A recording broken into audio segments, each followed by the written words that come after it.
வேலும் மயிலும் சேவலும் துணை மூலத்தோனை தூண்டிடவே உயிர் நாடிக் காலில் சேர்ந்திடவே அருள்.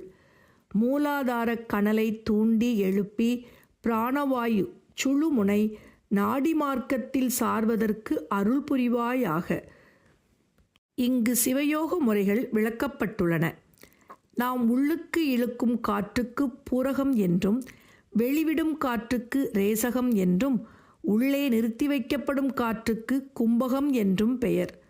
உட்கொள்ளும் பிராணவாயு உடலில் குறிப்பிட்ட ஆதாரங்கள் சக்கரங்கள் மூலமாக படிப்படியாக பரவி மேல் நோக்கி சென்று தலையில் பிரம்ம கபாலத்தில் உள்ள சகசிராரம் பிந்து சக்கரம் என்ற சக்கரத்திற்கு செல்லும். இந்த ஐக்கியம் ஏற்படும்போது அமுத சக்தி பிறந்து 6 ஆதாரங்களுக்கும் ஊட்டப்பட்டு மீண்டும் அதே வழியில் மூலாதாரத்தை வந்து அடையும். இந்த ஆதாரங்களை ஒழுங்குபடுத்தும் வகையில் 3 மண்டலங்களும் அக்னி ஆதித்த சந்திர மண்டலங்கள் 10 நாடிகளும் இடைகளை பின்களை சுழுமுனை முதலிய 10 நாடிகளும் உள்ளன. இடைகளை 10 நாடிகளுள் இடது நாசியால் விடும் சுவாசம், பிங்களை வலது நாசியால் விடும் சுவாசம். சுழுமுனை இடைகளைக்கும் பிங்களைக்கும் இடையில் உள்ளது. சுழுமுனை ஆதாரம் 6லும் ஊடுருவி நிற்பது.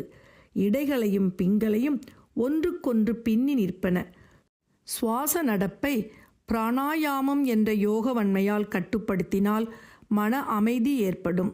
மூலத்தோனை தூண்டிடவே உயிர் நாடிக் காலில் சேர்ந்திடவே அருள் என வேண்டும் சிதம்பரம் திருப்புகழ்.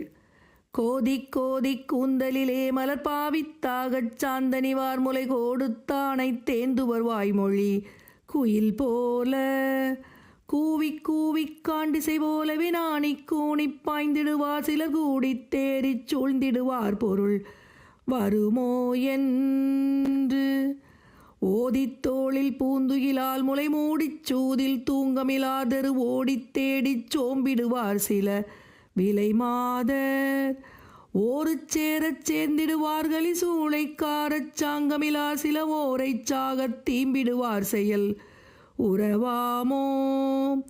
வேதத்தோனை காந்தல் கையால் தலைமேல் குட்டாடிப் பாந்தல் சதாமுடி வீரிட்டாடக் காய்ந்த சுரார்கள் மெல் விடும் வேளா வேலை சீரி தூங்களுடைய வயமாவை தோளை சேர்ந்தணிவார் இடமீதுற்றால் பொன் சாம்பவி மாதுமை தருசேயே நாதத்தோசை காண்துணையே சுடர் மூலத்தோனை தூண்டிடவே உயிர் நாடிக்காலில் சேர்ந்திடவே அருள் சுரமானை ஞானப்பால் முத்தேன் சுருபால் வெள்ளி மாதை காணில் சேர்ந்தனை வாய் சிவஞான பூமி தேன் புலியூர் மகிழ் பெருமாளே சிவஞான பூமி தேன் புலியூர் மகிழ் பெருமாளே பெருமாளே.